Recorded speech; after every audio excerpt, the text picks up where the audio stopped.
depan kelasmu menantikan kami. Guruku tersayang, guru tercinta, tanpamu apa jadinya aku?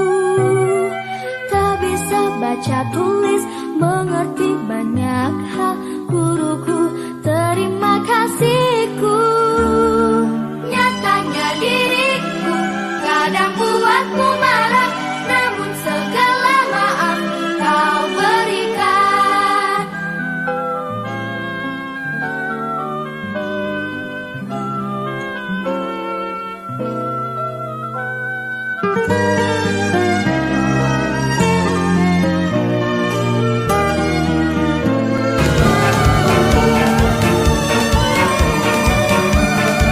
Selamat pagi semua, menantikan dirimu di depan kelasmu. Keyakinan kelas adalah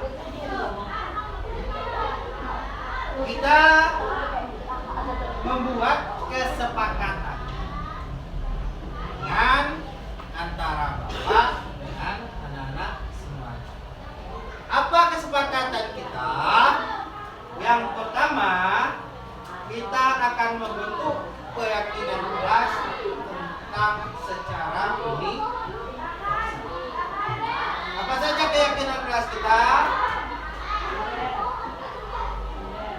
Nah, ini contoh. Selalu kembalikan buku ke tempatnya. Anak kembalikan buku ke tempatnya atau tidak? Itu berupa peraturan. Nah, sekarang kita akan buat menjadi keyakinan ke kelas. Apa keyakinan kelasnya? Tanggung jawab. Kemudian yang kedua, dilarang mengganggu orang lain. Pernah mengganggu orang lain? Nah, itu keyakinan kelas kita adalah menghormati orang lain dan berikutnya. Oke, paham maksud Bapak? Paham. Kalau sudah paham, Bapak akan memberikan kertas. Silakan tulis keyakinan kelasnya, keyakinannya untuk kelas kita masing-masing.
Bapak Gaji Mabani SPD. Untuk memulai kegiatan kita hari ini, marilah kita bersama-sama berdiri sambil menyanyikan lagu Indonesia Raya.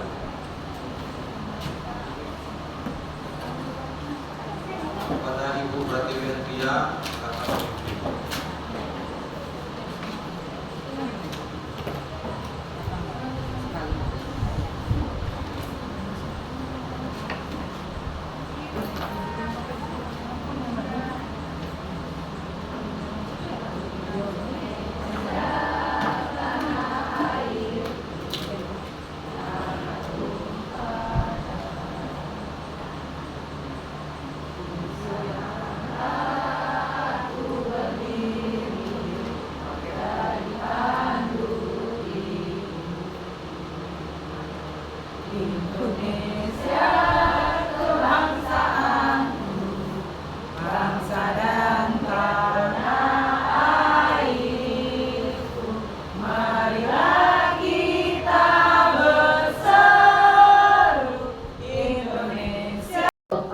Jadi untuk melakukan kegiatan KKG ini dicari waktunya sudah payah ya Bu ya, karena di akhir bulan juga kita masih AMBK ya, di gelombang kedua itu sampai di bulan awal November ya, kalau tidak salah sampai 1-2 November. Nah itu masih AMBK, jadi kita kegiatannya sudah padat. Jadi saya sekali lagi mohon maaf apabila terkesan kita memaksakan ataupun mendadak, tapi inilah yang penting kegiatan kita berjalan lancar, kemudian ilmu yang kita dapatkan pada hari ini tentunya bermanfaat dan kegiatan ini mendapatkan berkah dari Allah Subhanahu wa taala. Amin ya rabbal alamin. Jadi Bapak Ibu, pada hari ini nanti akan disampaikan materi tentang diseminasi disiplin positif. Jadi Bapak Ibu akan diberikan materi bagaimana cara untuk membuat keyakinan kelas di dalam kelas masing-masing Bapak Ibu, sehingga akan menciptakan disiplin positif yang disepakati di dalam kelas yang menjadi keyakinan kelas. Nah nanti Pak Zaki ini adalah salah satu calon guru penggerak angkatan ke-9. Jadi Bapak Ibu dan guru penggerak itu banyak hal-hal yang belum kita pahami sepenuhnya. Sebenarnya sudah kita lakukan, tetapi nama kemudian komponennya agak sedikit berbeda. Nah itulah yang membantu kita nanti memahami bagaimana peserta didik kita, kemudian karakternya bagaimana. Jadi kita bisa mengenali peserta didik kita sehingga kita bisa memberikan pembelajaran yang berpusat kepada murid. Nah kemudian saya mewakili Kepala Sekolah dan Ketua Gugus untuk memberikan informasi, jangan lupa untuk mengakses PMM karena itu juga kaitannya kepada rapor pendidikan, kemudian juga untuk pengembangan kita karena server ya Bapak Ibu, PMM itu dari pusat. Jadi apapun kegiatan kita itu kalau dari pusat itu monitoringnya langsung, jadi langsung terdeteksi. Kalau sekolah itu tidak pernah buka akan ketahuan. Jadi namanya yang dimunculkan. Jadi kalau kita sering buka PMM langsung datanya muncul. Mau SD mana, kabupaten mana, langsung keluar. Siapa namanya langsung keluar Bapak Ibu. Jadi kita bisa dicek dengan orang bagian BGP Provinsi Jambi. Itu data-data kita langsung masuk di situ karena portalnya langsung pusat. Jadi tidak melalui dinas lagi. Jadi server itu kegiatan yang kita lakukan itu langsung nama kita langsung ada di situ. Nah itu kita ambil pengalamannya Bapak Ibu. Kita pengalaman untuk belajar dan belajar karena kita belum apa-apanya. Kita masih cetek ilmu kita. Karena itu tuntutan zamannya. Kita tidak bisa lagi kalau dulu tidak bisa lagi kita ngomong kalau dulu. Sekarang. Ilmu sekarang 5 tahun ke depan kita tidak tahu lagi. Karena kita sudah ada IE. IE itu aplikasi yang kemarin saya sudah nyoba itu untuk implementasi penguatan literasi. Saya coba pakai itu. Jadi foto saya tempel di situ, robot yang ngomong. Jadi saya tidak payah lagi menjelaskan, memaparkan. Nah itu canggihnya Bapak Ibu sekarang. Nah itu hal-hal yang seperti itu harus kita pelajari. Apalagi kita yang masih muda-muda. Yang tua juga jangan kalah juga ya kan?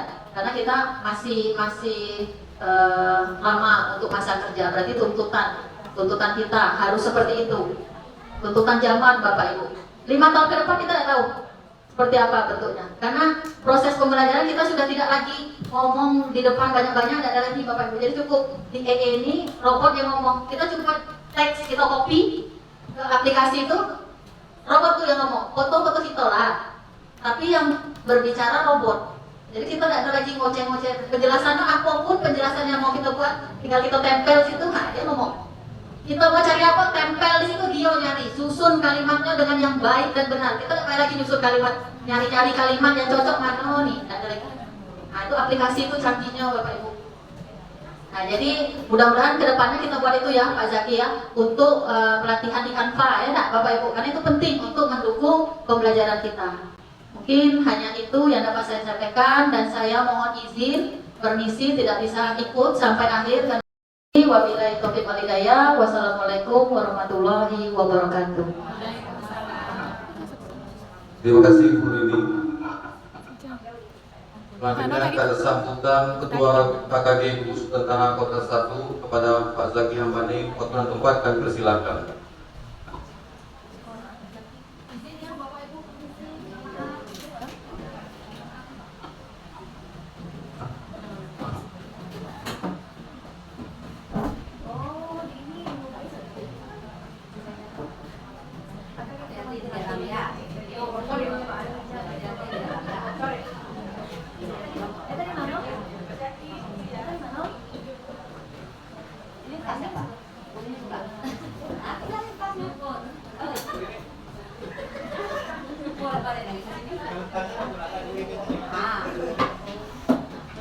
Bismillahirrahmanirrahim. Assalamualaikum warahmatullahi wabarakatuh.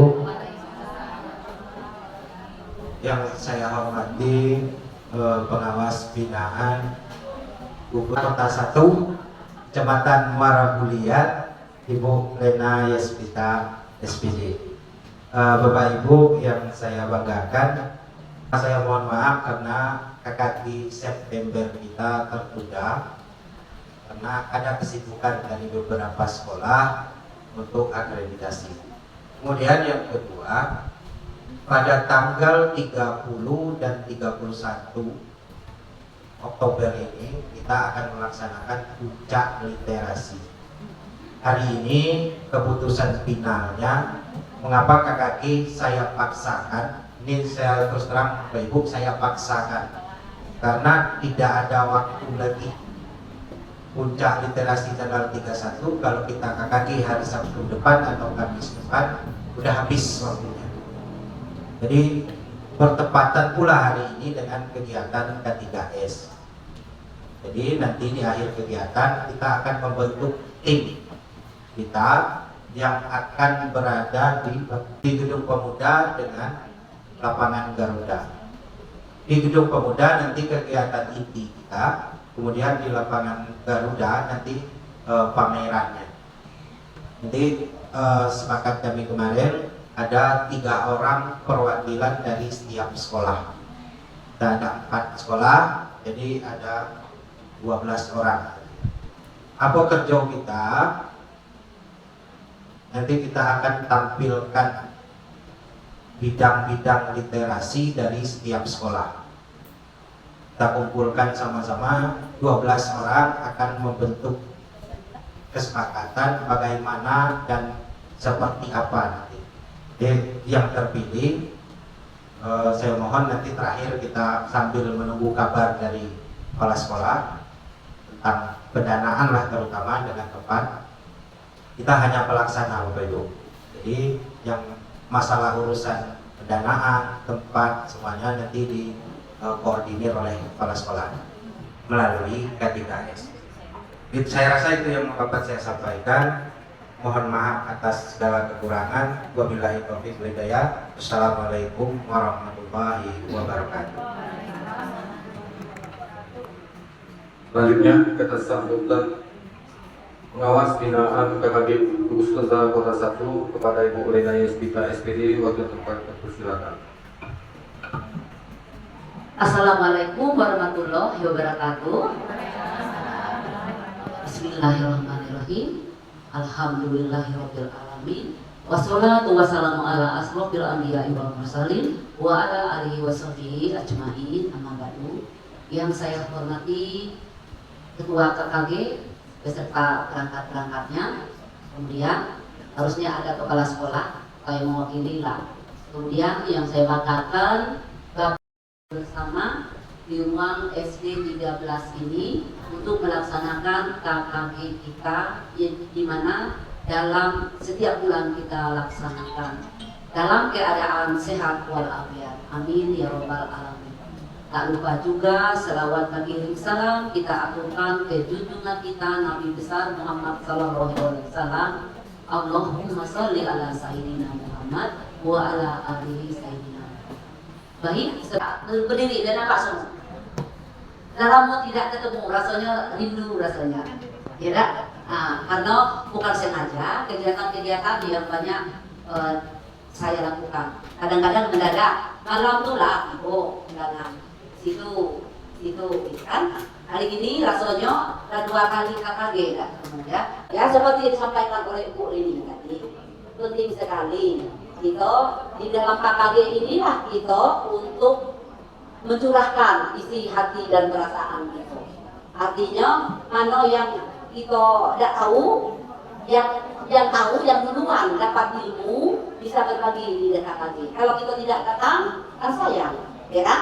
Mari kita sama-sama bekerja sama untuk membuat kinerja itu lebih bagus, ya. Jadi jangan seperti dulu jangan betul kata Bu Rini tadi, kita jangan terlalu lama duduk di zona aman. 9 tahun kita mau memakai kurikulum ke-13. Nah aman, kita orang nyaman, aku tinggal ketik begitu. Sekarang berubah. Jangan kita tinggalkan yang nyaman tadi. Melalui tanpa dan aplikasi AI yang membuat tadi yang ngomong. Kita tinggal memasukkan teks, robot yang berjalan. Itu bagus. Nah, ya, jadi itulah.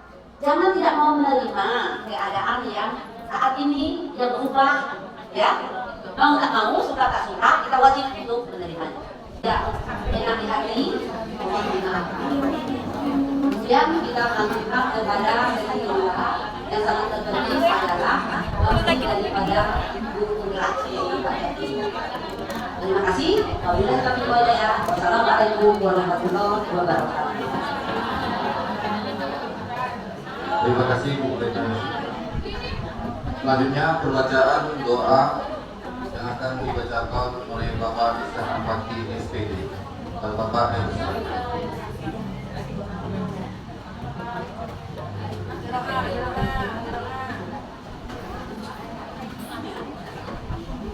على هذه النية الفاتحة. أعوذ بالله من الشيطان الرجيم. بسم الله الرحمن الرحيم. الحمد لله رب العالمين الرحمن الرحيم مالك يوم الدين. إياك نعبد وإياك نستعين. اهدنا الصراط المستقيم صراط الذين أنعمت عليهم غير المغضوب عليهم ولا الضالين. أعوذ بالله من الشيطان الرجيم. بسم الله الرحمن الرحيم. الحمد لله رب العالمين والصلاة والسلام على أشرف الأنبياء والمرسلين وعلى آله وصحبه وبارك وسلم أجمعين. اللهم اغفر لنا ذنوبنا ولوالدينا وارحمهم كما ربونا صغارا. اللهم اغفر للمسلمين والمسلمات والمؤمنين والمؤمنات الأحياء منهم والأموات. اللهم اجعل جمعنا هذا جمعا مرحوما وتفرقنا من بعده تفرقا مباركا ومعصوما. اللهم إنا نسألك الفوز والجنة ونعوذ بك من سخطك والنار. اللهم إنا نسألك سلامة في الدين وعافية في الجسد وزيادة في العلم وبركة في الرزق وجنة قبل الموت ورحمة عند الموت ومغفرة بعد الموت. اللهم هون علينا في سكرات الموت والنجاة من النار والعفو عند الحساب. ربنا لا تزغ قلوبنا بعد إذ هديتنا وهب لنا من لدنك رحمة إنك أنت الوهاب. ربنا آتنا من لدنك رحمة وهيئ لنا من أمرنا رشدا. ربنا ظلمنا أنفسنا وإن لم تغفر لنا وترحمنا لنكونن من الخاسرين. رب زدنا علما وارزقنا فهما برحمتك يا أرحم الراحمين. اللهم جملنا بالعافية والسلامة وحققنا بالتقوى والاستقامة وأعذنا من موجبات الندامة إنك سميع الدعاء ربنا تقبل منا دعاءنا إنك أنت السميع العليم وتب علينا يا مولانا إنك أنت التواب الرحيم ربنا آتنا في الدنيا حسنة وفي الآخرة حسنة وقنا عذاب النار وأدخلنا الجنة مع الأبرار يا عزيز يا غفار يا قهار يا رب العالمين سبحان ربك رب العزة عما يصفون وسلام على المرسلين والحمد لله رب العالمين تقبل الله منكم منا منكم تقبل يا كريم. Mana Bapak Zaki dipersilakan.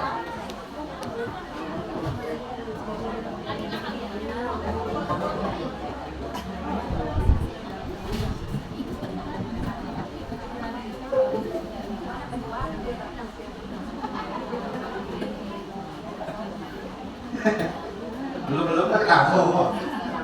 Ya, bismillahirrahmanirrahim. Assalamualaikum warahmatullahi wabarakatuh. Semangat pagi. Semangat pagi. Nah, ini yang semangat luar biasa pagi. Ya, sudah hampir siang tapi masih semangat pagi. Ya, Bapak Ibu, saya memenuhi tugas. Pertama sebagai ketua KKI, yang kedua sebagai calon guru penggerak Angkatan 9 Kabupaten Batanghari. Saya ditugaskan melaksanakan diseminasi. Diseminasi itu menyebarkan pemahaman. Apa yang saya sebarkan tentang budaya positif.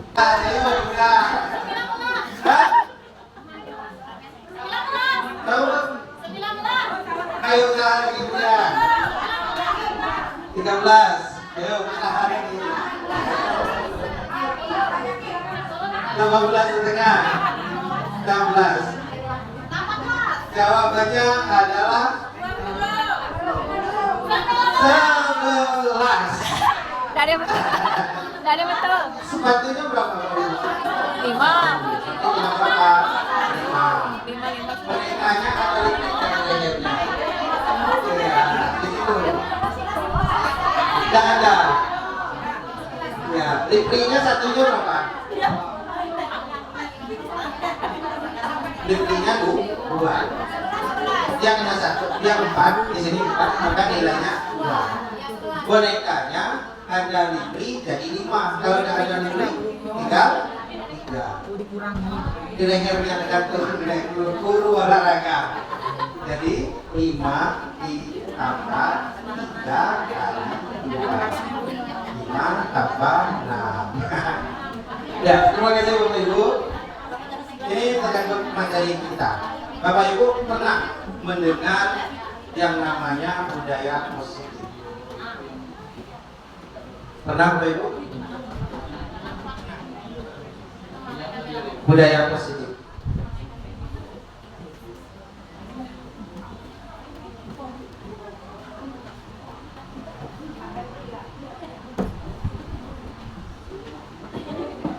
Ya, silakan Nur. Terima kasih atas kesempatannya Pak Zaki. Nama saya Ibu Nur dari SD Negeri 34 Teratai. Menurut saya budaya positif, sepengetahuan saya, budaya positif itu adalah seperti kebiasaan-kebiasaan yang baik yang bisa kita terapkan kepada peserta didik. Misalnya seperti budaya 5S, yaitu senyum, salam, sapa, sopan dan santun, dan karakter atau budaya-budaya positif lainnya di sekolah. Ya, tepuk tangan dulu untuk Bu Nur. Jadi Bapak Ibu, benar yang dikatakan oleh Bu Nur tadi. Budaya positif itu kebiasaan.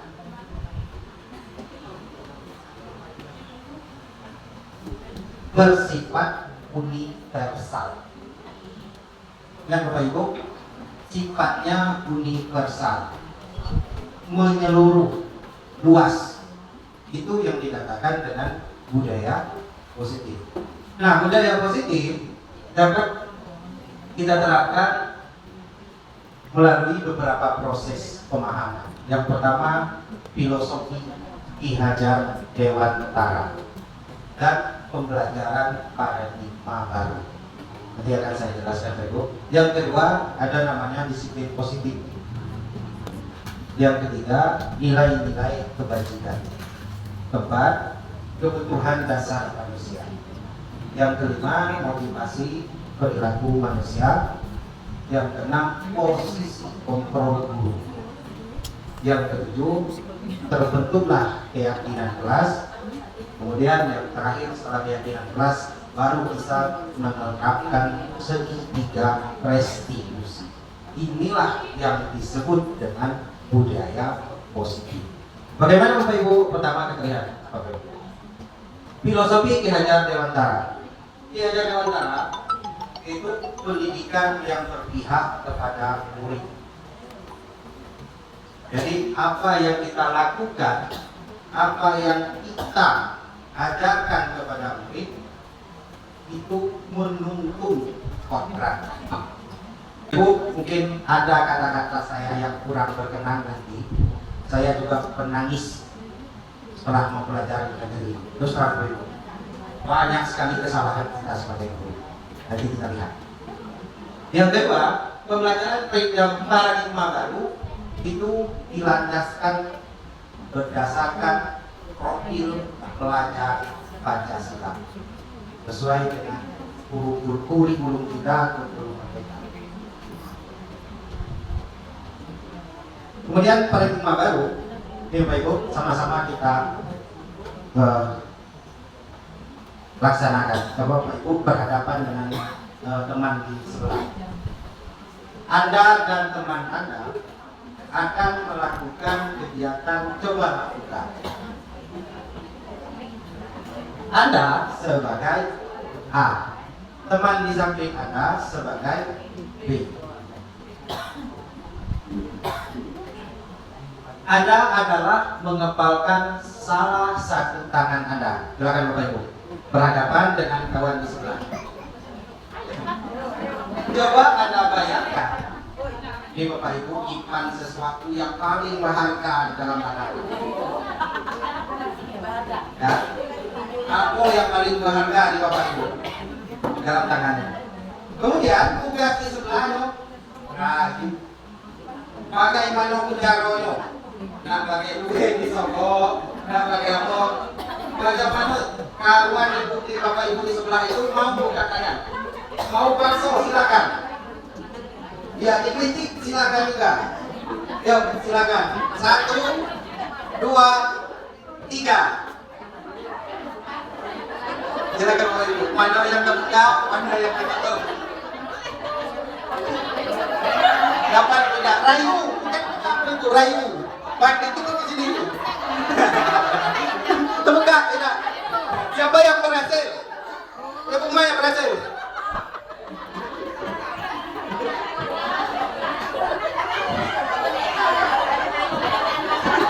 Tidak bisa. Bisa? Cepat. Ada yang berhasil, Bu Ibu? Ada? Ada? Tidak, terbuka gue. Iya, bagus. Betul.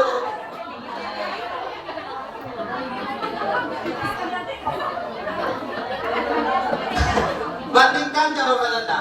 Apakah Anda berbeda atau sama? Berbeda. Kenapa tidak terbuka?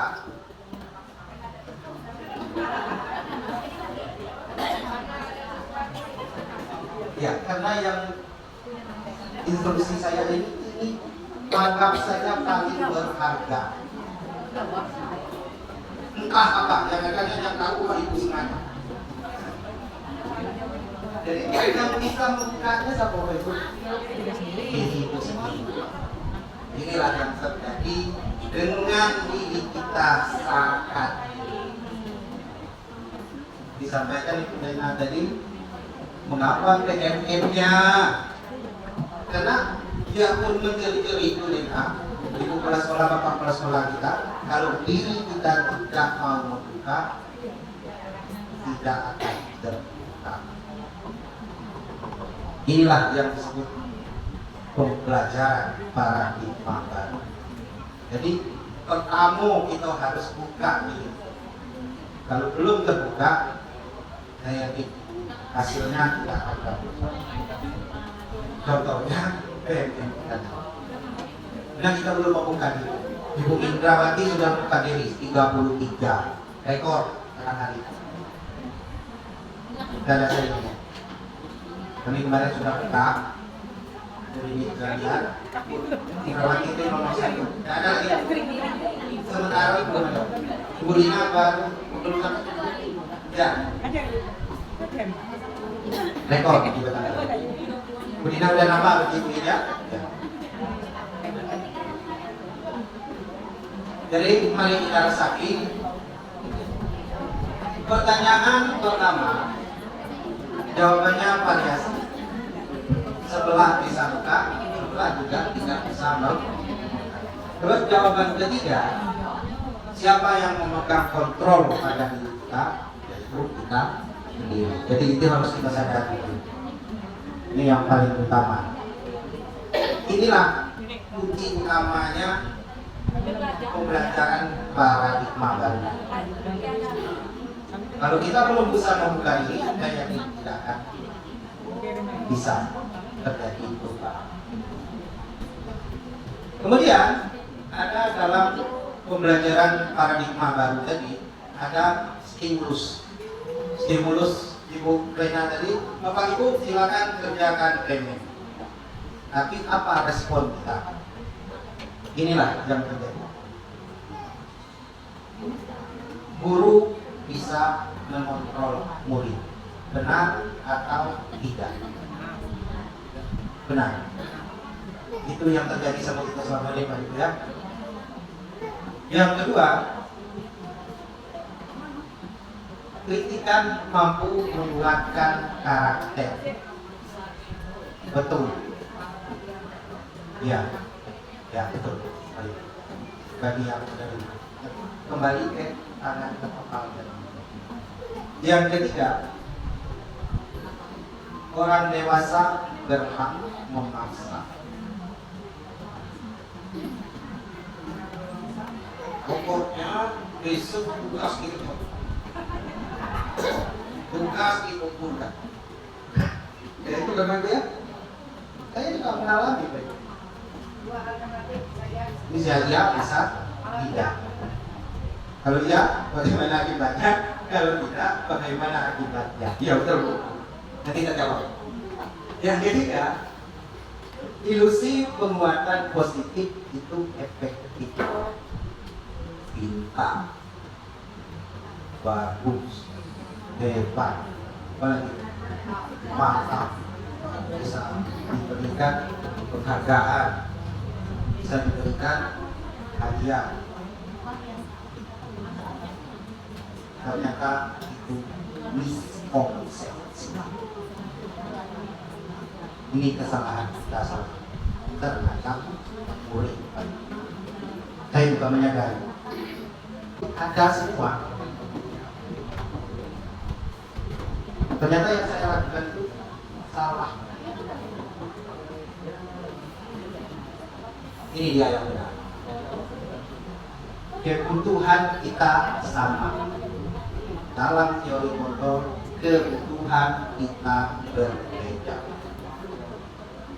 Anak 20 orang datang ke sekolah, tidak semuanya datang untuk belajar. Saya tidak sanggup menyangka teori. Yang kedua, semua orang melihat hal yang sama. Ternyata setiap orang memiliki gambaran yang berbeda. Bapak Ibu, pikirkan dalam hatinya, ucapkan dalam hatinya. Ketika Bapak Ibu melihat saya rasa tidak ada jawaban yang sama. Pasti berbeda, coba ya. Ini teori kita yang sama. Jadi kalau kita melihat anak, jangan sambungkan. Oke kan? Ini anak yang mana? Ini anak yang kere, ini yang tidak bisa kita sama. Karena mereka. Yang ketiga, perilaku buruk dilihat sebagai suatu kesalahan. Kenalnya. Budak itu nakal, anak itu nakal. Kita hanya memikirkan kenakalan dia, padahal nanti kita lanjutkan, dia punya kebutuhan yang tidak kita penuhi. Semua perilaku memiliki tujuan. Kalau dia salah itu mengapa? Kenapa? Yang keempat, saya bisa mengontrol orang lain. Ini saya ini ketua PKD. Pak Ibu, besok kita PKD. Pagi. Saya tanya Pak Ibu, datang ke sini tadi karena saya atau niat dari hati? Niat dari hati. Maka saya tidak. Saya hanya menyampaikan bahwa Ibu besok kita kegiatan PKD. Aku kan ada transport. Iya, ada undangannya. Ya. Ada satu pautnya semua dari kita. Yang keempat, pemaksaan ada pada saat rujukan gagal. Nah, jadi ini yang terjadi, Bu. BBM harus sesat. Paksa, apa muncul? Dimulai tadi muncul apa masuk? Muncul. Kalau dia masuk, kalau BBM tidak selesai, bahan sertifikasi tidak saya tanda tangan. Muncul pakaian. Ya. Yang terakhir, model berpikir menang atau kalah. Nah, ini yang paling penting. Ternyata pada posisi kontrol itu menang kalah tidak ada. Maka pada kurikulum merdeka kita tidak punya yang namanya ranking, tidak wajib. Oh Pak, kami membuat ranking atau beban. Karena pada posisi kontrol membuat ranking itu kita memposisikan diri kita sebagai menang kalah. Bila kita ingin membuat kemajuan perlahan, maka sedikit ubahlah sikap atau perilaku kita. Jangan sekali tersangkut. Ayo kita mengelola diri. Jadi disiplin positif itu upaya menerapkan disiplin kepada peserta didik tanpa adanya ancaman.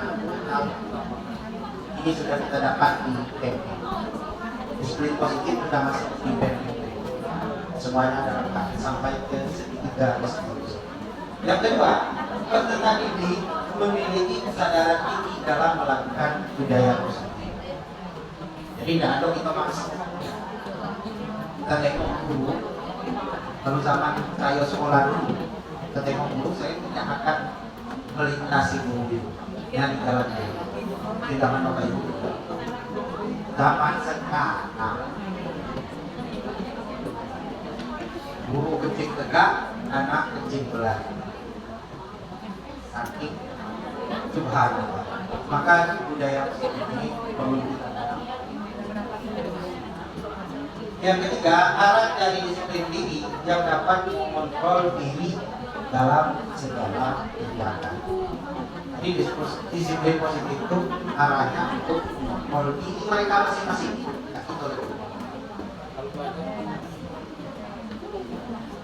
Sebagai pendidik, tujuan kita adalah menciptakan peserta didik yang memiliki diri sehingga mereka berperilaku mengarah kepada nilai kebijakan universal yang diterima banyak orang. Apa saja kebijakan universal?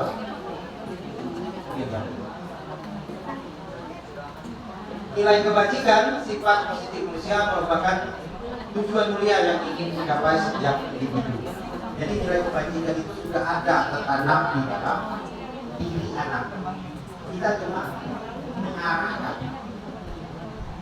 Sekali mungkin belum, dua kali belum, terus sampai arah kebajikannya betul.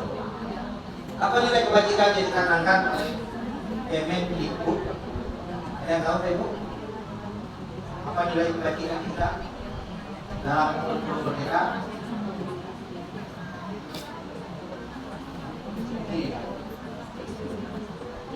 Ini arah. Apa timbul profil pelajar? Luas sekali. Belajar Pancasila, beriman dan bertakwa pada Tuhan Yang Esa dan berharap mulia, berkebinekaan korban, gotong royong mandiri, kreatif dan bernalar tinggi. Ini nilai kebajikan kita. Maka setiap kurikulum merdeka tidak pernah lepas yang namanya profil belajar Pancasila, kan ketiga. Ini kita beri kalah apa gitu ya. Nah, nikah tiga kita bertanya lagi. Ya, profil belajar Pancasila. Ini nilai kebajikan yang mau kita tanamkan dari Kemendikbud ya, anak di sekolah kita. Siapa yang menanamkan? Sebagai guru. Nah, ini kebutuhan dasar manusia. Segala sesuatu yang dibutuhkan oleh manusia untuk mempertahankan keseimbangan secara fisiologis dan psikologis yang bertujuan mempertahankan kehidupan dan kesehatan. Nah, Ibu masih ingat kebutuhan dasar kita sebagai manusia? Ini dia kebutuhan dasar kita berdua.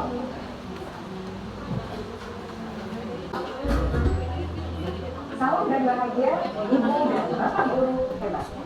Untuk membangun budaya sekolah yang positif dengan lingkungan yang aman dan mendukung murid untuk menjadi pribadi yang berdaya, seimbang, dan bahagia, salah satu upaya yang dapat dilakukan oleh guru adalah memahami kebutuhan dasar yang mendasari perilaku manusia.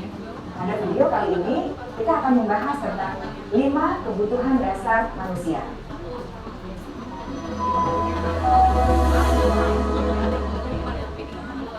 Ki Hajar Dewantara dalam salah satu kutipannya menyatakan, kita ambil contoh perbandingannya dengan hidup tumbuh-tumbuhan. Seorang petani dalam hakikatnya sama kewajibannya dengan seorang pendidik yang menanam padi misalnya. Hanya dapat menuntun tumbuhnya padi. Ia dapat memperbaiki kondisi tanah, memelihara tanaman padi, memberi pupuk dan air, membasmi ulat-ulat atau jamur-jamur yang mengganggu hidup tanaman padi, dan lain sebagainya. Ketika guru memahami kebutuhan apa yang mendasari perilaku murid, dan guru berusaha menuntun dan mendukung murid dalam memenuhi kebutuhannya secara positif, pada hakikatnya guru tersebut ibarat seorang petani yang sedang berusaha memahami kebutuhan masing-masing tanaman. Ia berusaha memenuhi kebutuhan tanaman tersebut agar dapat tumbuh dengan subur dan maksimal. Dr. William Glasser, seorang psikiater dari Amerika Serikat, menyatakan bahwa seluruh tindakan manusia memiliki tujuan tertentu, yaitu memenuhi kebutuhan dasarnya. Ketika kelima kebutuhan dasar telah terpenuhi secara memadai, maka murid akan tumbuh dengan seimbang dan bahagia. Sebaliknya, ketika kebutuhan dasar tidak terpenuhi dengan baik, maka seseorang akan mengalami emosi negatif, bosan, sedih, dan kecewa. Bahkan mereka dapat melakukan perbuatan yang bertentangan dengan nilai-nilai kebajikan atau melanggar peraturan. Dengan kata lain, perilaku buruk seseorang biasanya adalah respons dari kebutuhan yang tidak terpenuhi. Namun, mereka tidak tahu cara untuk menentukan. Ada 5 kebutuhan dasar manusia menurut Dr. William Glasser, yaitu yang pertama, kebutuhan untuk bertahan hidup atau survival. Yang kedua, kebutuhan untuk merasa diterima atau love and belonging. Yang ketiga, kebutuhan akan kebebasan atau freedom. Yang keempat, kebutuhan akan kesenangan atau fun. Dan yang kelima, kebutuhan akan penguasaan atau power. Kebutuhan dasar yang pertama adalah kebutuhan yang bersifat fisiologis untuk bertahan hidup atau survival. Misalnya, kesehatan, rumah, dan makanan. Kebutuhan biologis sebagai bagian dari proses reproduksi, termasuk kebutuhan untuk tetap bertahan hidup. Kebutuhan untuk merasa aman juga termasuk dalam kebutuhan ini.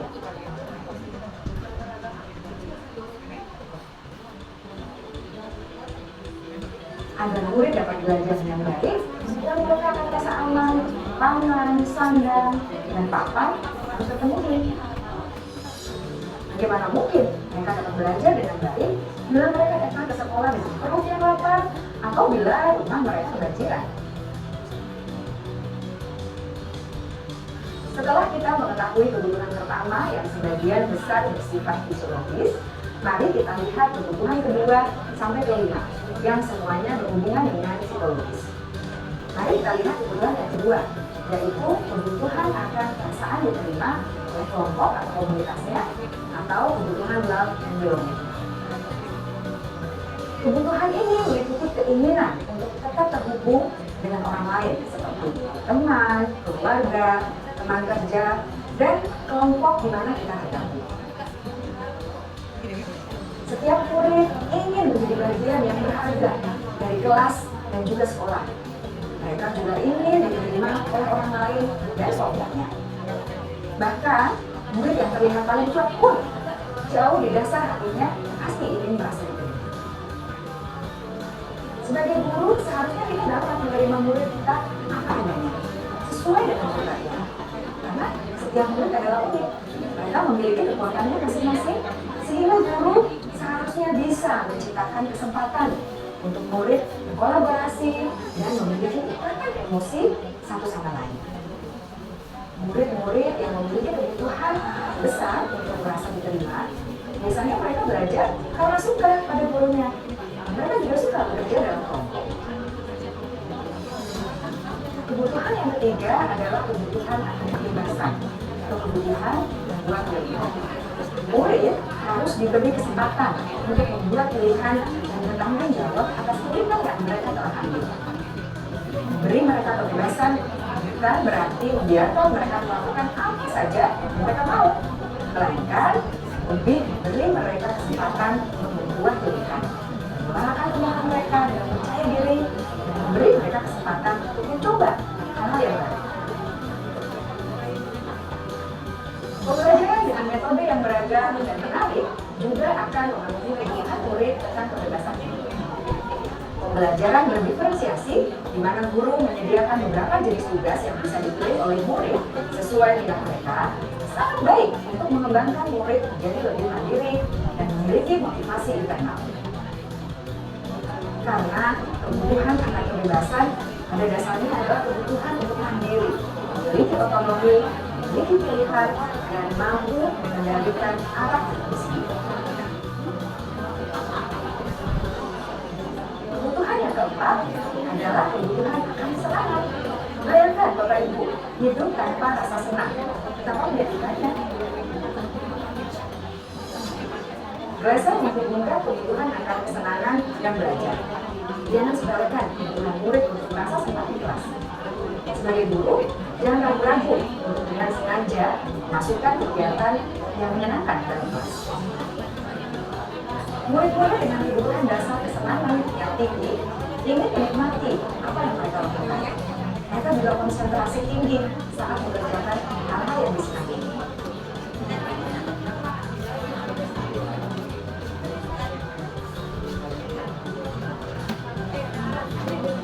Kebutuhan yang kelima adalah kebutuhan akan penguasaan.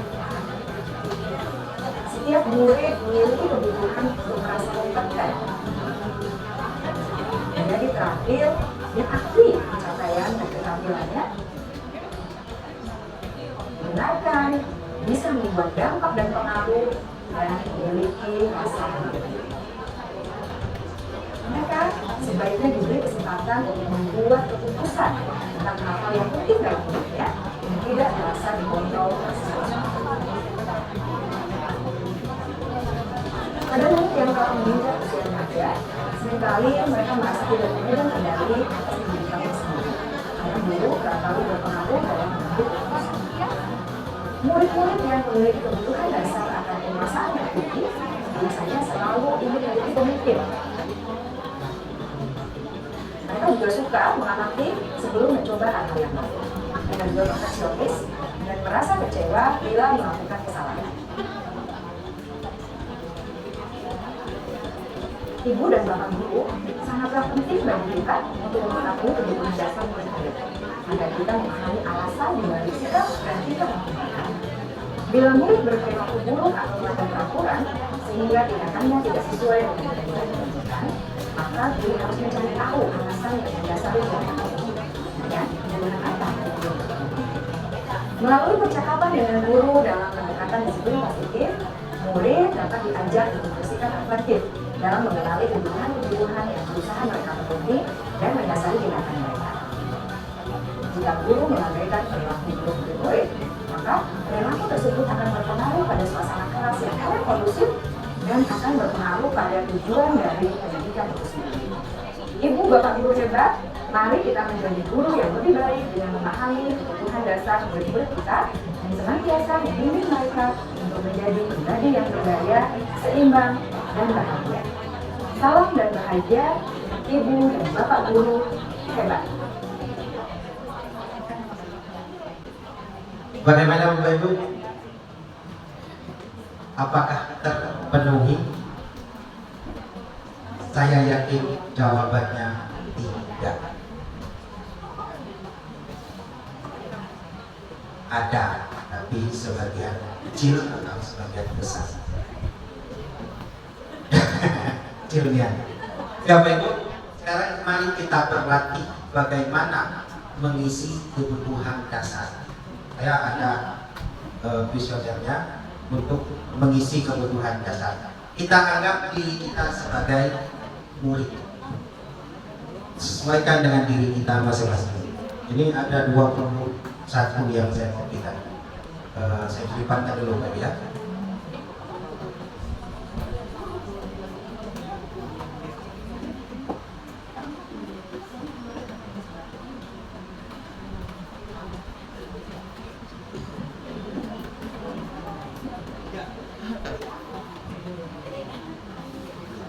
Bahkan Bapak Ibu sesuai dengan kebutuhan kita nanti akan terjawab.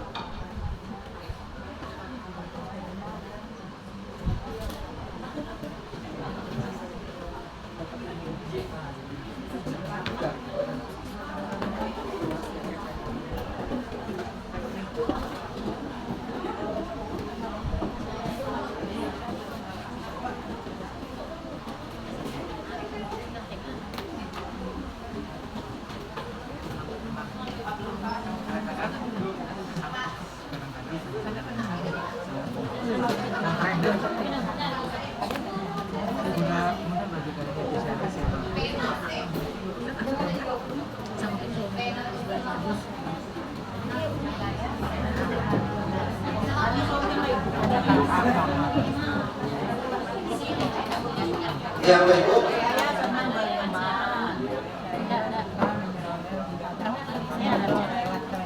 Ya,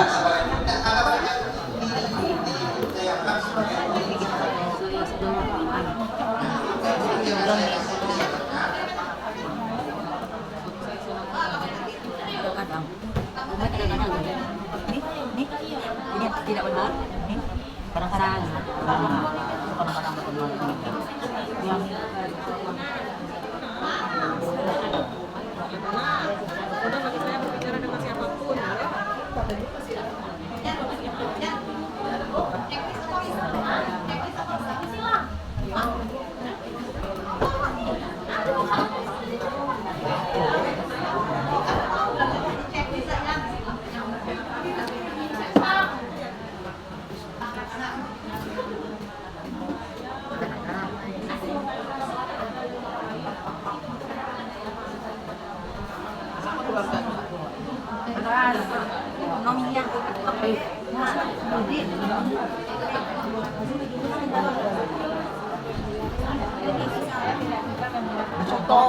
mencontoh orang lain.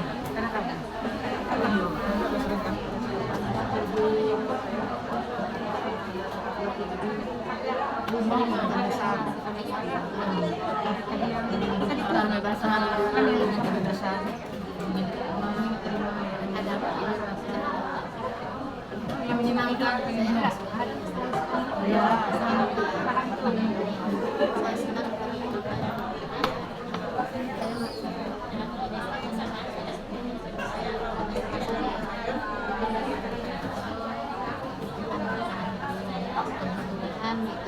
Di ujungnya itu ada di bawah itu ada jumlah Ibu. Jadi yang Bapak Ibu tetap misalnya nomor 1 3, nomor 2 5, nomor 3 1, berarti 3 tambah 5 tambah 1. Jadi jumlahkan sampai ke 10 di bawah.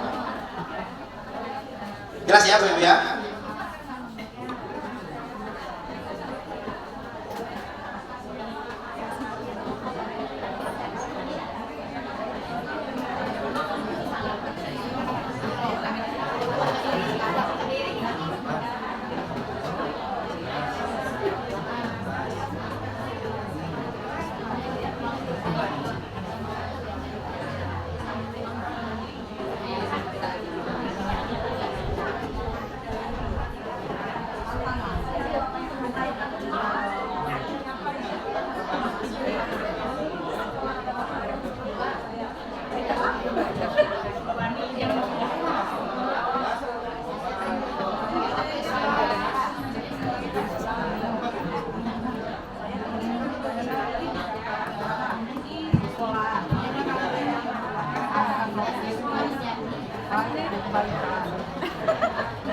Saya sudah bisa bermain ya. Oke, saya akan bermain lagi. Jika saya mau, saya akan rame-rame. Ayo.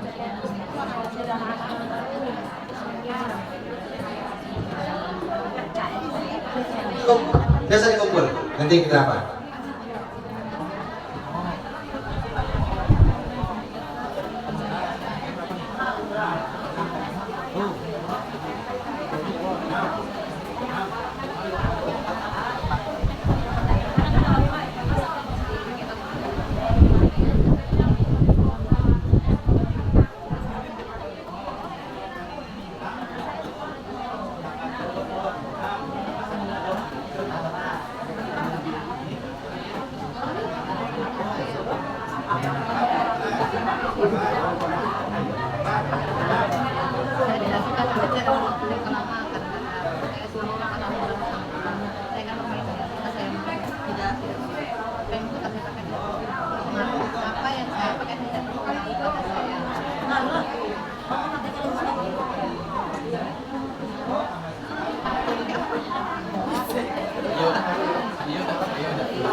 Ayo, poin ketiga.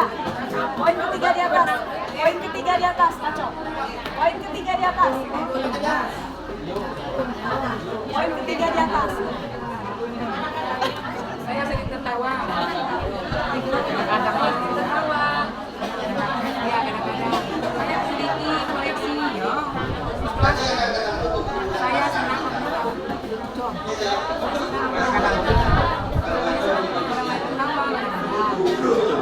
saya bodoh. Nampaknya sudah ada yang selesai. Bapak Ibu boleh membacakan Pak.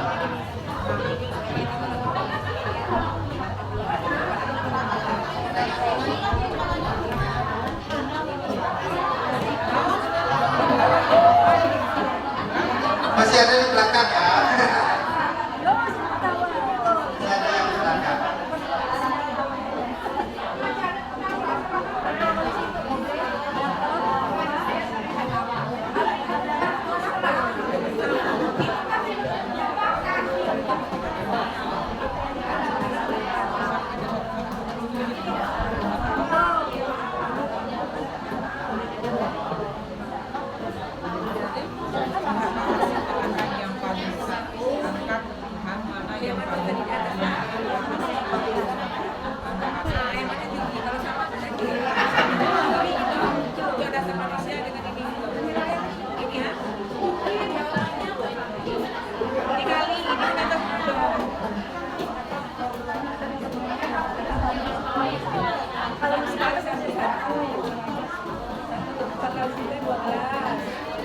Ya Bapak Ibu, sudah ada yang selesai? Kalau sudah, mari kita presentasikan ke depan. Silakan Bapak Ibu.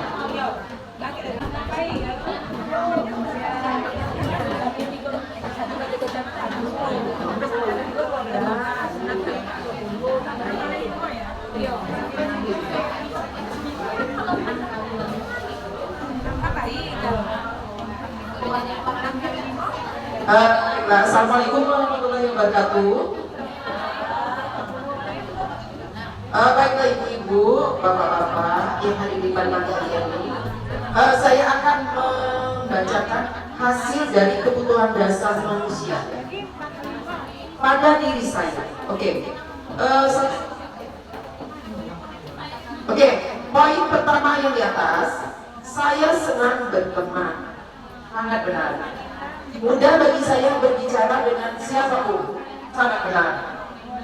Yang ketiga, saya suka mengobrol lewat telepon kadang-kadang.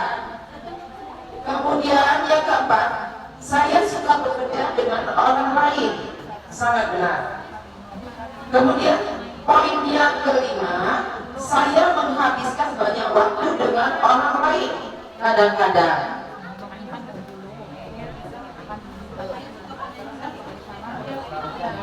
Yang keenam, saya ingin orang-orang menyukai saya. Sangat benar. Kemudian yang ketujuh, saya ingin membuat orang-orang bangga dengan saya. Sangat benar. Kemudian yang kedelapan, apa yang teman-teman saya pikir tentang saya itu penting kadang-kadang. Kesembilan, saya lebih suka bekerja sama daripada bekerja sendiri kadang-kadang. Dan yang terakhir, ke-10 itu saya senang bertemu orang-orang baru.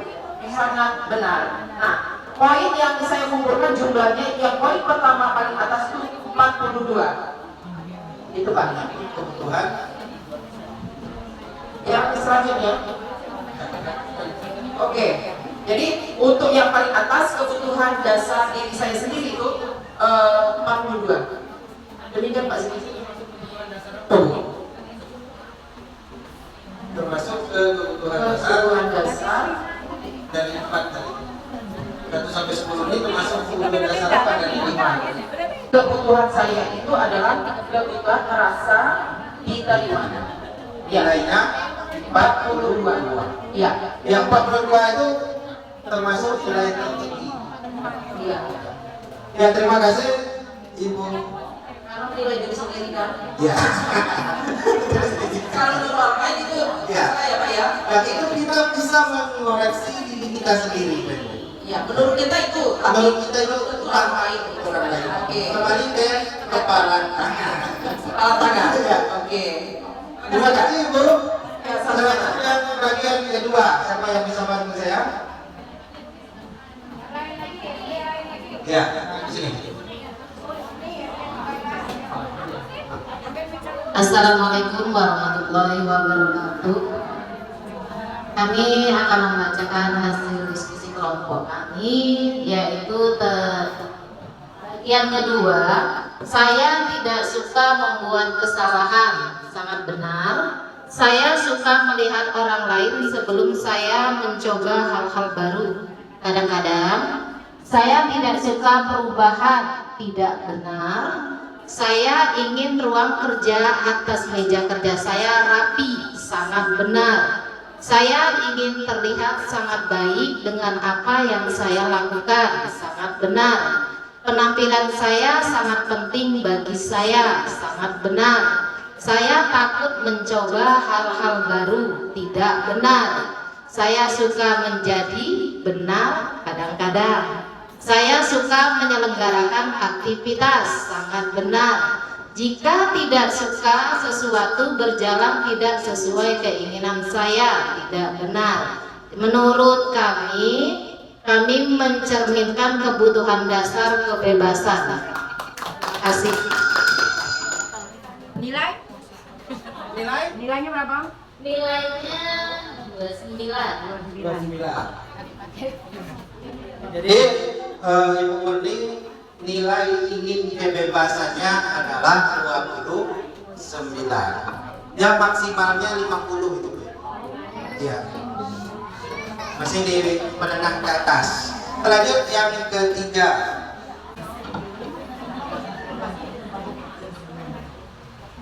Baiklah, saya akan mencoba menjawab dari nomor 21 sampai 30. 20 Nomor 21, saya suka memiliki pilihan. Jawabannya sangat benar. 22, saya adalah orang yang aktif. Jawabannya kadang-kadang. Nomor 23, duduk di sekolah adalah hal yang sulit untuk saya. Jawabannya tidak benar. Nomor 24, saya tidak suka membaca dalam jangka waktu lama. Jawabannya kadang-kadang. Nomor 25, saya senang mencoba hal-hal baru. Jawabannya sangat benar. 26, saya akan bermain sendiri jika saya mau. Jawabannya tidak benar. 27, apa yang saya pakai tidak berpengaruh bagi saya. Jawabannya sangat benar. 28, saya tetap akan melakukan suatu hal walau teman-teman saya tidak suka. Jawabannya tidak benar. 29, saya tidak suka disuruh-suruh. Jawabannya tidak benar. 30, kerapian tidak berpengaruh bagi saya. Jawabannya tidak benar. Jadi total keseluruhannya adalah 30. Kebutuhan dasarnya yaitu adalah kesenangan. Ya, kebutuhan dasarnya Ibu Aba ada 30. Lanjut Ibu Sri ya namanya. Kita lanjut ke kebutuhan dasar yang keempat. Ayo siapa lagi? Bacakan poin ke 31. Saya sering tertawa. Ada yang lucu tahu. Saya memiliki koleksi. Sangat benar. Koleksi apa?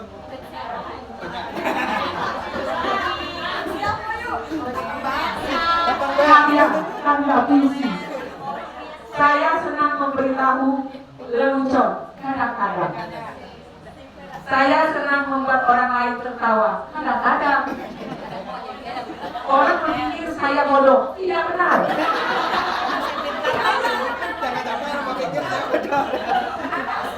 Saya suka bermain macam-macam permainan kadang-kadang.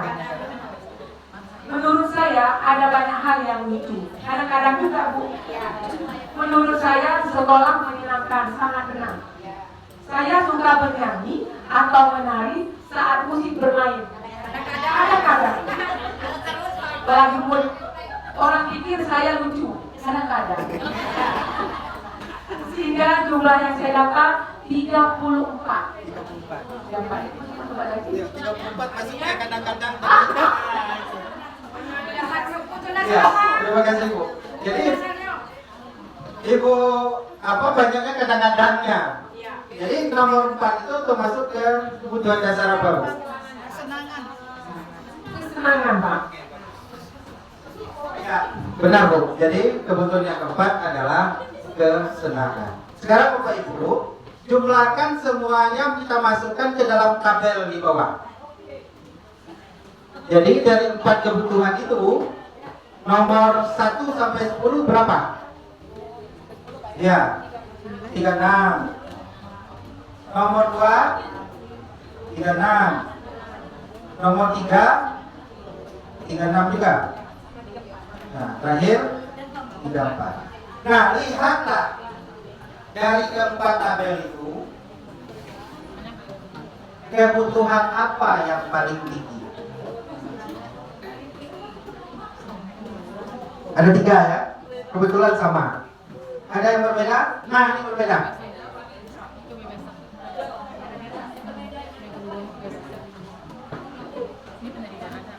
Yang paling tingginya itu 21 sampai 30.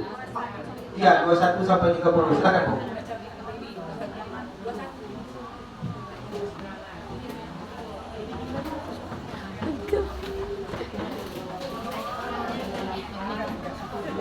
Saya suka memilih pilihan, sangat benar. Saya adalah orang yang aktif. Kadang-kadang duduk di sekolah adalah hal yang sulit untuk saya. Kadang-kadang saya tidak suka membaca dalam jangka waktu lama. Kadang-kadang saya senang mencoba hal-hal baru. Nah, saya akan bermain sendiri jika saya mau. Kadang-kadang apa yang saya sukai tidak berpengaruh bagi saya. Benar. Saya tetap akan melakukan suatu hal walau teman-teman saya tidak suka. Kadang-kadang saya tidak suka disuruh-suruh. Sangat benar. Keterampilan tidak berpengaruh bagi saya. Tidak benar.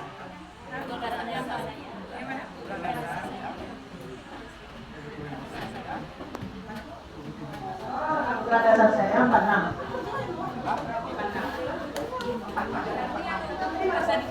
Merasa diterima. Ya, jadi Ibu, apa yang paling tinggi adalah kebutuhan penguasaan. Jadi kita semuanya, apakah ada yang sama Bapak Ibu? Tentu yang kita memiliki kebutuhan yang berbeda. Mohon maaf Bapak Ibu ya, kita lanjut. Apa ya?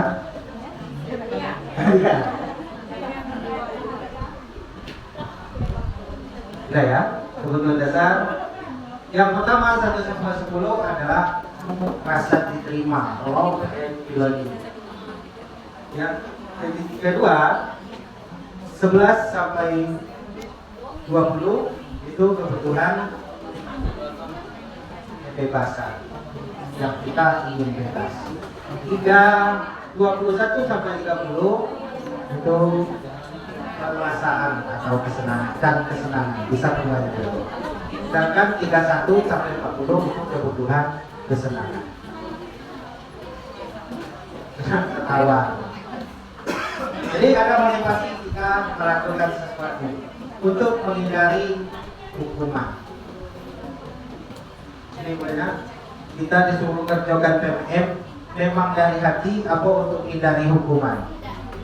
Iya, dari hukuman pasti itu ada di dalam teori kontrol.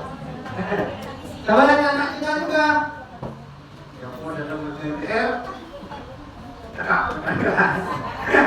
jika tidak, iya ini kesalahan saya juga merasakan seperti itu. Yang kedua, untuk mendapatkan imbalan, siapa yang menentuai tugas paling bagus, ibu kasih permen. Siapa yang paling cepat, ibu kasih pensil. Ya Ibu, sering ini terjadi dengan diri kita. Sedangkan yang terakhir, untuk menjadi orang yang mereka inginkan, yaitu menghargai diri sendiri dengan nilai yang mereka percaya. Jadi Ibu, dari ketiga motivasi manusia ini, motivasi untuk menghindari ketidaknyamanan dan atau hukuman itu adalah miskonsepsi. Kenapa? Menyakitkan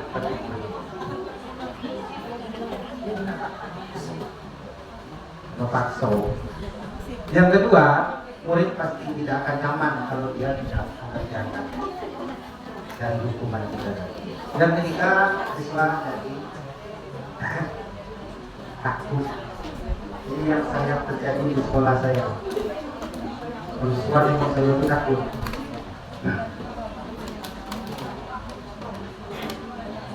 Ya, nanti ada teorinya. Tunggu, saya belum mengalami. Ada teori. Kalau ya, yang kedua, penghargaan itu tidak efektif. Merusak hubungan. Jadi yang lainnya dari diri. Ya. Yang ketiga, mematikan kreativitas. Yang keempat, menghukum dengan sistem ranking. Ini makanya dalam kurikulum mereka ya atau siswa sama.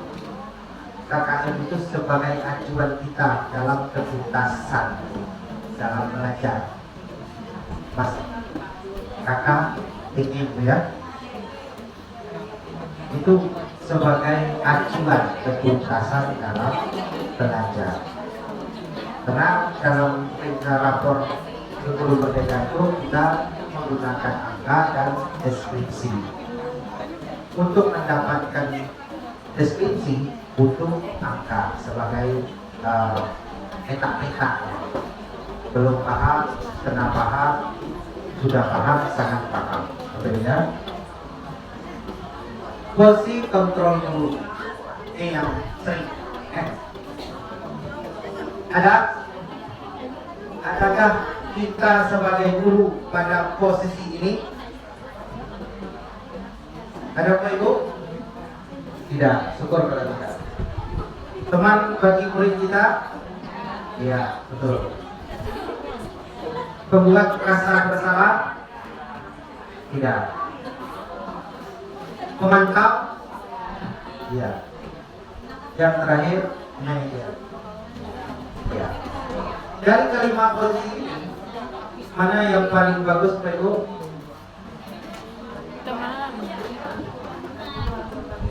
Manajer.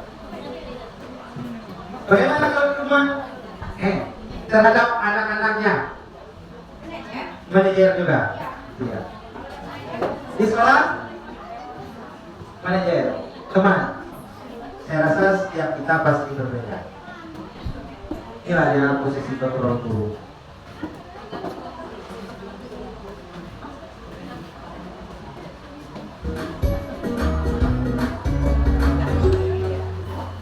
Salam bahagia Ibu dan Bapak guru hebat.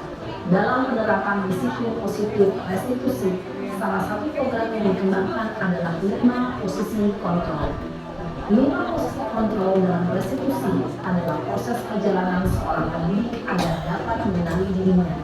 Pada video kali ini, kita akan membahas tentang 5 posisi kontrol yang digunakan oleh Dayan Dosen dan contoh penerapannya. Ini ada contoh penerapannya langsung Pak Ibu.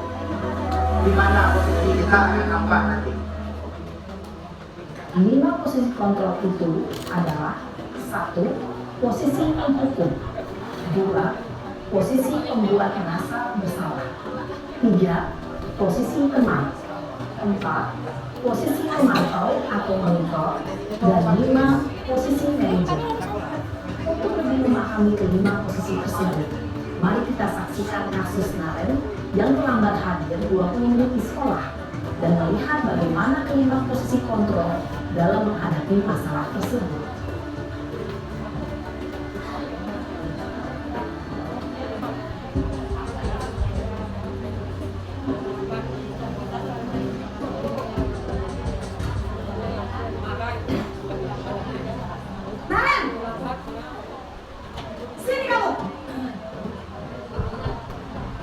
Ibu.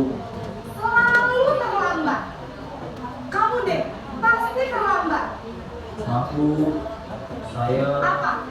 Apa coba? Alasan kamu apa lagi? Kapan sih kamu tidak terlambat? Malah sekalian lagi di sana. Saya. Dasar pemalas. Sering kan Bapak Ibu? Sudah terlambat. Sana, kamu keliling lapangan basket 2 kali. Kenapa saya harus ke lapangan basket, Bu? Kenapa? Kamu lawan ibu. Berani-beraninya jawab. Sudah terlambat, masih berani jawab pula. Sekarang, keliling lapangan basket 5 kali sekalian. Biar kamu. Cepat. Pergi saya ke lapangan basket. Posisi penghukum biasanya berbicara dengan nada tinggi, menghakimi, menunjuk-nunjuk, menyakiti, dan menyindir. Hukuman bisa berupa fisik maupun psikis. Ibu dan Bapak guru hebat, dampak yang terjadi pada murid ketika guru berada pada posisi penghukum adalah murid cenderung akan memberontak, bahkan menyimpan dendam. Ini posisi saya. saat ini masih mudah-mudahan bisa berubah.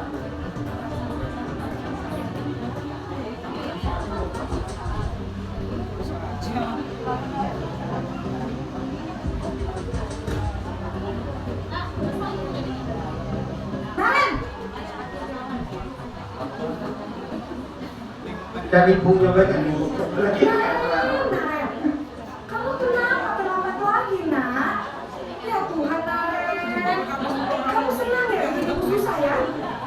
Kalau kamu terlambat lagi, nanti ibu yang ditegur bapak kepala sekolah ya. Disangka ibu tidak bisa membina kamu. Duh, gimana ini? Kenapa Bapak Ibu? Duh, Gusti Naren. Kamu suka ya kalau ibu ditegur bapak kepala sekolah? Terus, sekarang ibu harus tulis apa ini absen? Ini kami sudah sering terlambat loh. Ibu harus apa coba? Maaf Bu, maaf sekali. Ya sudah, lain kali jangan bikin ibu susah lagi ya nak ya. Ibu tidak akan kuat lagi kalau kamu gini terus. Bisa jantungan kalau ibu tidak kelas sekarang. Sekarang cepat kelas. Posisi hukuman aja kamu jadi sudah habis. Posisi membuat rasa bersalah berbicara dengan nada tenang, cenderung lembut. Namun kata-kata yang diutarakan membuat murid merasa menjadi orang yang gagal, memandang buruk dirinya sendiri, merasa tidak berharga, dan tidak sanggup membahagiakan orang lain. Ketika guru mengambil posisi pembuat rasa bersalah, murid akan menganggap dirinya yang bersalah dan ia akan menyimpan emosi negatif tersebut di dalam dirinya.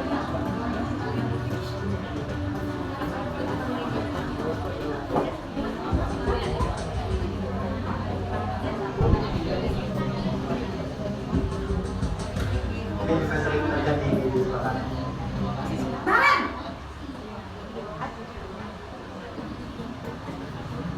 Selamat pagi Bu. Wah, sudah jam berapa ini nak? Selamat pagi ya sayang. Iya Bu, habis ibu saya lupa bangun saya Bu. Kamu malah menyalahkan ibu kamu. Kamu bukannya anak yang larinya paling kencang. Kok terlambat sih? Iya Bu, saya memang terlambat bangun tadi. Jadi biarpun saya lari kencang, tetap gak kekejar Bu. Ya sudah sana. Nanti lain kali larinya lebih kencang lagi ya. Biar gak terlambat lagi. Bikin seneng ibu. Demi ibu. Bisa kan?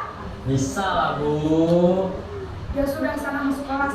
Ibu beresin urusan absen kamu. Kamu ini ada-ada saja.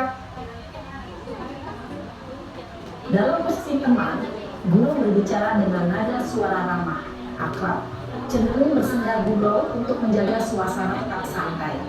Murid akan merasa senang, aman, dan akrab dengan guru. Identitas yang tercipta adalah identitas sukses atau berhasil. Namun, perlu diingat, karena ini masih dorongan eksternal, maka ada faktor ketergantungan dari murid kepada orang tertentu. Di sini, guru absennya, sehingga di lain waktu, murid bisa berperilaku baik, namun hanya kepada orang-orang tertentu saja.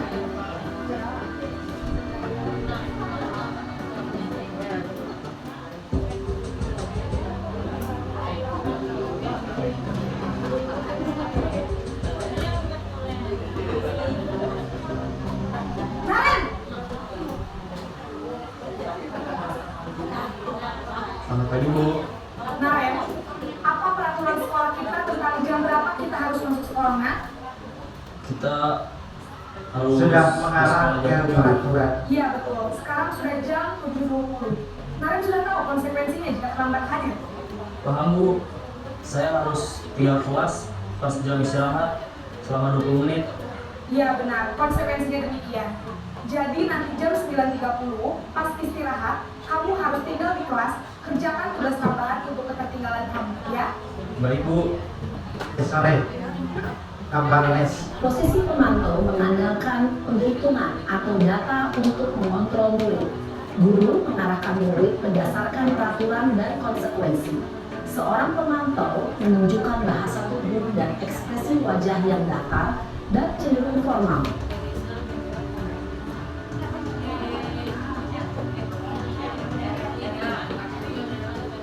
posisi terbaiknya Bapak Ibu.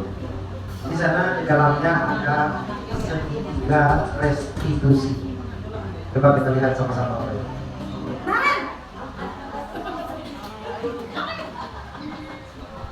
Selamat pagi Bu. Selamat pagi Naren. Maaf Bu, saya terlambat. Iya, sekolah masuknya jam 7, sekarang sudah jam 7.20. Jadi sekarang bagaimana ya Naren? Maaf Bu, saya lupa alarm saya semalam. Baiklah, menurut kamu, keyakinan sekolah yang mana yang paling tingkatkan? Menghargai diri sendiri dan orang lain mungkin ya Bu. Jadi, kalian meyakini prinsip saling menghormati tersebut? Iya Bu, saya meyakininya. Apakah Naren bersedia perbaiki masalah keterlambatan ini? Bersedia Bu. Bagaimana kamu akan perbaiki masalah keterlambatan ini? Saya akan coba untuk tidak lupa menyetel alarm saya Bu. Baik, kalau Naren mau menyetel alarm di rumah, ada orang yang kira-kira bisa bantu mengingatkan tidak? Ada Bu, kakak saya, Kak Emma. Ada lagi selain Kak Emma? Selain Kak Emma, ada ibu saya. Baik, jadi yang mengingatkan Naren adalah Kak Emma dan ibu kamu ya? Kira-kira akan mulai setel alarm kapan Naren? Setelah pulang sekolah, akan segera saya lakukan. Baik, jadi Naren akan setel alarm untuk bangun besok pagi dan akan diingatkan oleh kakak dan ibunda Naren ya. Ada lagi yang mungkin perlu dilakukan Naren agar tidak terlambat bangun lagi? Tidak ada Bu. Baik Naren, terima kasih untuk kerjasama kamu. Sekarang kamu perlu kembali ke kelas untuk belajar. Baik Bu, terima kasih.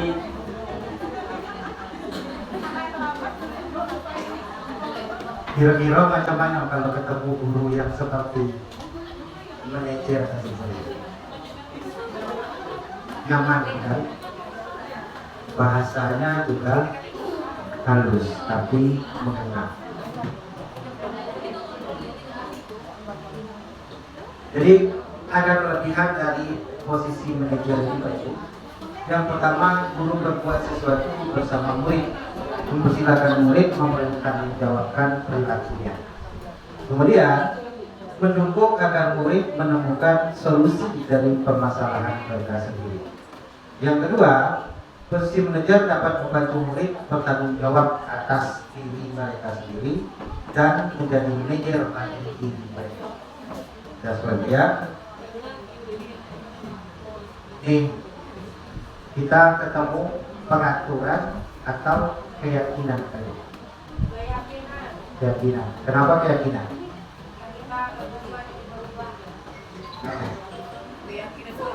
Keyakinan kelas. Yang ada di kelas kita peraturan atau keyakinan? Peraturan. Ada yang keyakinan? Karena ini materi baru, saya rasa belum. Tapi di dalam peraturan itu ada keyakinan.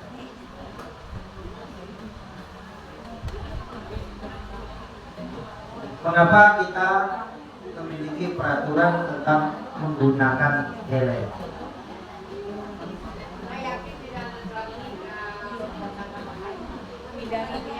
Ya. Peraturannya pakai helm. Keyakinannya melindungi dari bahaya. Apa lagi? Ibu? Tidak ada polisi. Nah, di dalam keyakinan ini adalah untuk keselamatan. Peraturannya adalah pakailah helm saat berkendara. Kenapa pakai helm? Saat berkendara. Roda 2 dengan masang pakai helm. Jadi peraturannya seperti itu. Keyakinannya, kalau nanti saya jatuh dari motor ataupun apa, kepala saya akan kena kalau pakai helm. Yang kedua, kalau pakai helm muka saya tertutup. Jadi pakai saya ini tidak berubah sampai ke sekolah. Benar atau tidak Bapak Ibu? Ya. Yang kedua, mengapa kita memiliki peraturan tentang masker dan mencuci tangan?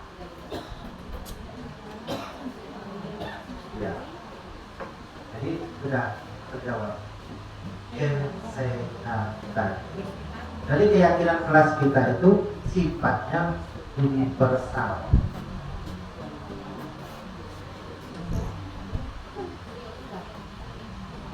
Nih, selalu kembalikan buku ke tempatnya. Itu peraturan. Jadi keyakinan kelas kita adalah tanggung jawab. Kalau sudah tanggung jawab, itu sudah menyeluruh. Bukan masalah buku lagi. Tiket, tanggung jawab. Kelasnya kotor, tanggung jawab. Itu perbedaan keyakinan dengan peraturan. Yang kedua, dilarang mengganggu orang lain. Kan ketemu di peraturan kelas. Sebenarnya menghormati orang lain itu lebih universal. Itu makanya disiplin, budaya positif itu bersifat universal. Kemudian dalam penerapan budaya positif, disiplin positif itu di dalam ngaret tadi pada posisi manajer ada menerapkan segitiga restitusi.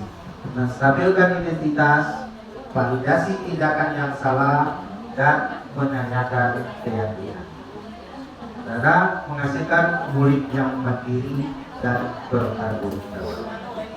Saya rasa demikianlah materi saya hari ini. Mohon maaf apabila ada kata-kata yang kurang berkenan. Terima kasih atas partisipasi Bapak Ibu. Saya akhiri, wabillahi taufiq wal hidayah. Wassalamualaikum warahmatullahi wabarakatuh. Kalau menurut saya dari sekian banyak yang dianukan, yang kita ambil manfaatnya adalah kebutuhan dasar manusia. Karena di dalam kebutuhan dasar sudah tercakup semuanya. Ada kita harus diterima, ada kita harus penguasaan, ada kita harus memiliki kebebasan, ada harus kita memiliki kesenangan. Semua yang ada dari lima kebutuhan dasar itu, itulah yang harus kita terapkan di muka anak-anak didik kita. Terima kasih. Oke, tepuk tangan dong. Kebutuhan 5. Oke, satu lagi. Yang belakang, coba. Yang belakang, apa yang didapat selain dari kata-kata oleh Bu Halimah tadi? Yang lain, coba. Apa yang diperoleh hari ini dalam pembelajaran itu? Baiklah, di sini Silakan. mendengar dari penjelasan atau kita sudah melihat dari video Pak Jaki tadi, yang saya tertarik sekali Ibu Lena dan Pak Jaki tentang hukuman dan hak. Karena sering saya lakukan di kelasku, tapi saya berpikir sekali. Saya berpikir, oh saya salah. Karena kadang-kadang saya anak tidak mengerti, saya dulu keluar membuat di luar. Tapi saya salah ya. Bagaimana kerjaan sebaiknya? Tadi Pak Jaki belum memberikan, boleh bertanya tentang itu bagaimana sih yang baik atau yang bagus untuk anak-anak yang sering begitu ibu. Kadang-kadang di kelas saya itu sering tidak membawa buku cetak. Bagaimana akan belajar kalau tidak membawa buku cetak? Kadang-kadang sudah sampai 3 kali. Maka saya suruh keluar, kadang-kadang ibu saya suruh membuat bacaan, saya tidak akan mengulangi lagi. Kadang-kadang anak-anak itu sangat dia luar biasa. Jadi saya bagaimana tadi? Jadi saya tadi kepada sanksi atau hukuman tadi.